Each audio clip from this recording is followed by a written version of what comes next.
Hello, and welcome to Your Bridge to Addiction Resources, a program that is hosted and sponsored by the Council on Chemical Abuse and the People Chronicles.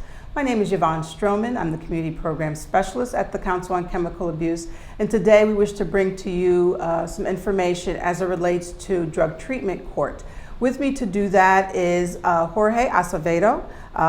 Others may know him as George, but I invited Jorge to talk with us about drug treatment court, a little bit about its history, and really what are the services that are available to individuals that are participants in the drug treatment court. How are you today, George? Good, how are you? Good, good. Thank you for joining me today. No problem. And so you've been with Pennsylvania Counseling Services as a counselor for a number of years. How long have you been with Pennsylvania Counseling Services? 18 years. 18 years.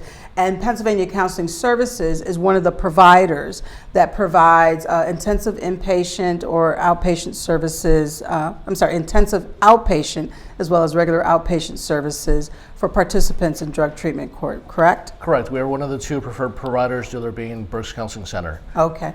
And so drug treatment court, can you kind of just give us an idea of what it is drug treatment court? And it sounds like it's something that might be available, that not everybody can participate, but how does it kind of work? Correct. Drug treatment court is a diversionary program. It gives a person who has a disease of addiction a chance to address their legal issues without going to prison. Okay, so it's kind of an alternative to incarceration. Correct. Okay. Yes. And can anyone, are there certain stipulations about who can apply for drug treatment court? Who can apply? There are regulations on who can apply. It's really the district attorney's office who decides who is eligible for drug treatment court and who is not. If the person is on probation and they're there as a violation of probation, the probation department can also object to their participation. Okay, and so an individual can come into drug treatment court, and what are some of the services that they are able to receive that perhaps they wouldn't receive if they were incarcerated? Well, they're able to be involved in treatment right away.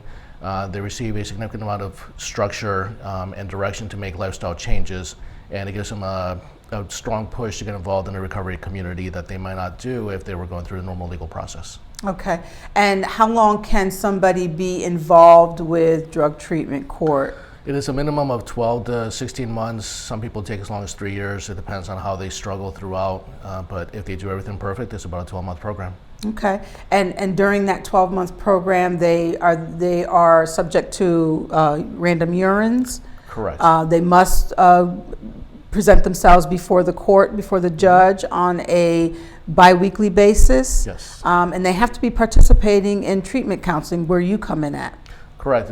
My role is the liaison between my agency and the court system. So I'm there to report within the bounds of confidentiality on how the person is progressing or not progressing in treatment. Mm-hmm. That is a point that I make very clear with the client so they can feel comfortable and safe in treatment while still being in compliance with the program.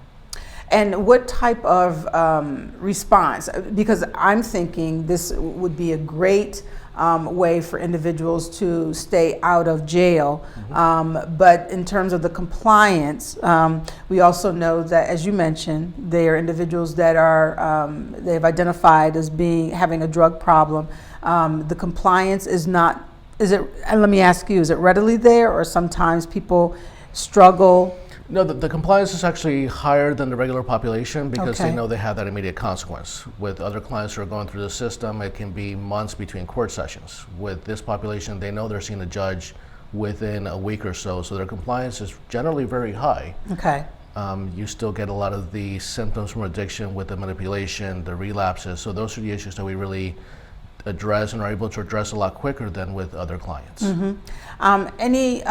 Do you have any anecdotals of individuals who have gone on to prosper and maybe return back to school, gain full-time employment? Mm-hmm. What are some of the responses as it relates to their involvement with drug treatment court? Two recent success stories, kind of on the opposite ends of the spectrum. I have a young lady who has college potential, and she's being given the opportunity of having her record wiped clean because of her participation in drug court. She's college bound, so she's able to kind of pick up where she should be instead of where she was heading to. The other one, he was a career criminal in and out of prison for his entire adult life, and now he's been able to rebuild his business, rebuild his relationship with his son, and become who he really wanted to be. That's wonderful. And I think it's really worth mentioning that, these are two situations among many, but these two individuals, had they not had the benefit of participating in drug treatment court and instead was going to prison, probably would not be where they are today. Would you tend to agree with that? Correct, yes. Yeah. How has this worked, Jorge? How has this work impacted you, seeing folks come in before the judge, participating in drug treatment court and struggling sometimes in terms of just finding a job and that kind of thing? But your working side by side with them, how has this impacted you professionally or personally? It really has helped me understand the legal system and sometimes the adversarial relationship that the clients have with the legal system, because they do not trust authority figures. And as a therapist, we don't like to recognize it, but we are authority figures. So it helps us reframe what that relationship can be like with the legal system, where they can become partners with the client and helping them change rather than just somebody who's telling them what to do. You're also an advocate, would you say, in terms of educating the court system as it relates to the disease of addiction and withdrawals, acute withdrawal symptoms that sometimes manifest in terms of mitigating some of the behaviors that come out of them. How has that role changed you at all, if at all? It hasn't really changed me. It's more that drug court is very receptive to listening to our feedback and our recommendations for clients, instead of just looking at what the legal ramifications would be of their behaviors. Instead, they tend to look at what can we do to get this person help and get them better, rather than just punish them. Yeah, and it sounds like it's a team approach. It sounds like it's a collaborative between the court system as well as the treatment system, but also, the probation officer. There's the idea sometimes for individuals that my probation officer just wants to lock me up. They just want to see me in jail, and that, in this case, is really not the facts. Right. Yeah, and so what would you say to the other question that I had for you? I'm sorry, let's go back again. You had talked about individuals having to apply and participate. There are those that might not be available just by nature of their crime, may not be eligible for drug treatment court. Would you happen to have an example of who may not be available, who may not be eligible?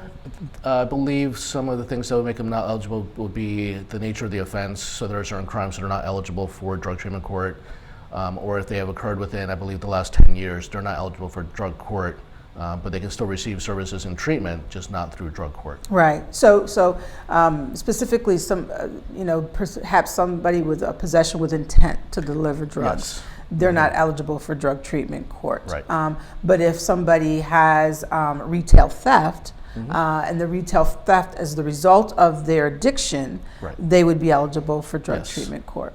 Yeah, the retail theft we see very often, possession charges, those are probably the two that we see the most often. Also, let me ask this, is the difference between, because we mentioned intensive outpatient services and outpatient services. What's the difference between the two? The difference between the two is the number of contact hours. So intensive outpatient is a minimum of 6 hours of therapeutic contact per week. Outpatient is up to 5 hours per week. Okay. And so that's basically reporting to Pennsylvania Counseling Services to get the supportive counseling that they need to kind of get them from point A to point B in their span of recovery. Correct. IOP, intensive outpatient, is where somebody needs a higher level of structure in their lives, where they need to check in more often to stabilize their lifestyle, their cognitive distortions. Outpatients, where they're more stable, more connected with the recovery environment, and are better able to handle their life without that much contact. And Pennsylvania Counseling Services, their services are available in both English and Spanish. Correct, yes. We do have a full Spanish program as well. Okay, great. Is there anything that we also should note about drug treatment court that perhaps we didn't get an opportunity to discuss? No, I don't think so.